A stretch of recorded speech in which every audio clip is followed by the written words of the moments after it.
વક્રતુંડ મહાકાય સૂર્યકોટી સમપ્રભ. મંત્રો અને શ્લોકો દ્વારા ભગવાનનું નિર્માણ થયું છે કે ભગવાન કેવા દેખાય છે. વક્રતુંડ, ભગવાનની સૂંઢ વાંકી છે. શ્લોકમાં લખ્યું છે વાંકી છે, પણ કેટલી વાંકી છે એ લખ્યું છે નથી લખ્યું. મહાકાય, મોટું શરીર છે. કેટલું મોટું છે લખ્યું છે નથી લખ્યું. અને કોટી સૂર્ય સમપ્રભ, કરોડ સૂર્યના સમાન ભગવાન ગણપતિ બાપાનું તેજ છે. તો હવે મને એમ કહો, ગણેશજી આપણી સામે આવ્યા હોય તો શું આપણે એને જોઈ શકીએ? જો આપણે એક સૂર્યની સામે ન જોઈ શકતા હોય તો કરોડો સૂર્યની સામે જોઈ શકીએ?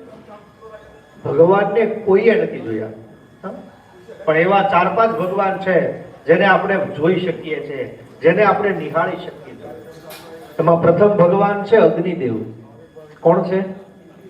ત્યાં માતાજીના મંદિરમાં દીવો ચાલુ છે ને, એ આપણા કર્મનો સાક્ષી છે. દીવો સાક્ષી છે, એ ભગવાન છે. કઈ રીતે?